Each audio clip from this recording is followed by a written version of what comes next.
In the 7 years since the introduction of the PlayStation 3, we've seen our gaming consoles transform into living room hubs through constant evolution and software updates. In the background, the designers of the PlayStation 4 were taking notes and designing a console that, feature by feature, sought to address the failings of its predecessor. Difficult to program for? Check. Bad controllers? Check. Too expensive? Check. That focus has resulted in a console that's better positioned than the PlayStation 3 was in 2006, but that focus has also kept Sony from taking the chances that make generational leaps so exciting.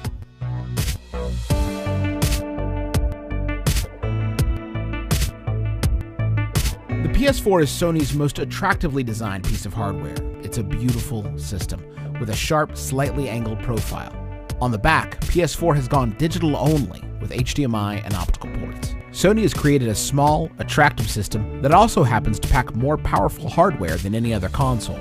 It's an impressive technical achievement and compact enough to fade into your entertainment center. Oh, and it will charge controllers over USB while in standby mode. Finally. The DualShock 4 is the best controller Sony has ever made. There are numerous differences from the DualShock 3.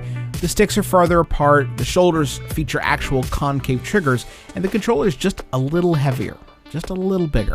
It's much more comfortable to hold over long periods of time, making even die-hard DualShock 3 haters on the Polygon staff converts. The DualShock 4 is the biggest apparent improvement offered by the PS4. There are some minor issues. The new options and share buttons are awkwardly placed. The new touchpad works well for certain functions, like selecting weapon modes in Killzone Shadowfall, but it proved a poor mouse substitute in Assassin's Creed 4's map screen. Our biggest complaint? At around 7 to 8 hours per charge, the DualShock 4's battery has just a fraction of its predecessor's lifespan. The PS4's user interface is derived from the PlayStation 3's cross-media bar, but it's much more functional and usable than ever. Little things stand out. You can pause the game at any time by hitting the PlayStation button and, say, change your display or audio settings without quitting the game in question. After 7 or 8 years of the Xbox 360 and PS3, navigating the PS4's menus and UI with little lag is one of the more refreshing elements of the next-gen console experience. Other little touches delight, like double-tapping the PlayStation button to switch between active apps and games. But from a feature point of view, the PS4 is conservative. Local media playback isn't supported, a major feature of the PS3. PS4 also lacks any meaningful digital library management, with games listed in an endless horizontal line. The legacy of the PlayStation 3's interface remains in the PS4's often confusing hierarchy of menus, sub-menus, and hidden options. Other advertised PS4 features haven't made it in time for the system's Day 1 update. The console lacks a suspend feature, meaning it requires a full reboot whenever it's shut down. The PS4's native video capture and sharing is a cool idea, and the implementation works, but the video we've seen is heavily compressed and muddy. The PS4 makes some fundamental improvements to basic network functionality.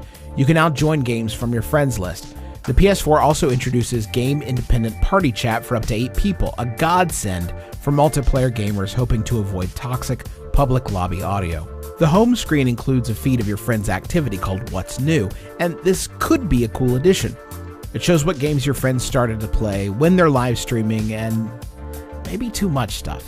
It's noisy and it's difficult to parse. Trophies work similarly to the way they did on PS3, but now include trophy rarity.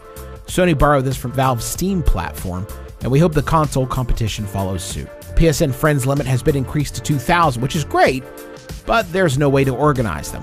PS4 also allows real name support for friends, which could be a lifesaver, but it requires two-way authorization between both people to activate. PSN is full of small examples of a system that badly needs reorganization and some cleanup, but the basic functionality that eluded PSN on PS3 is now there. The PS4 is particularly focused on games over other features and functionality, which could make it a better choice for multi-platform titles. We're already seeing some of this with games like Battlefield 4 running in higher resolution on the PlayStation 4 than the Xbox One. But at launch, the PS4 hasn't been able to muster a software library to sell that hardware very well. While indie title Resogun is a real bright spot, launch pillars like Killzone Shadowfall and Knack are both underwhelming. PlayStation 4 versions of multi-platform games perform better than they do on the current generation, but it's not enough of an improvement to justify the upgrade. There are hints of the PlayStation 4's flexibility, like local network play via the PS Vita, the PlayStation app, and even the PlayStation camera. Unlike the PlayStation 3, Sony's latest effort was built to evolve. But the PlayStation 4's focus on gaming, and only gaming, is undermined by a distinct lack of compelling software.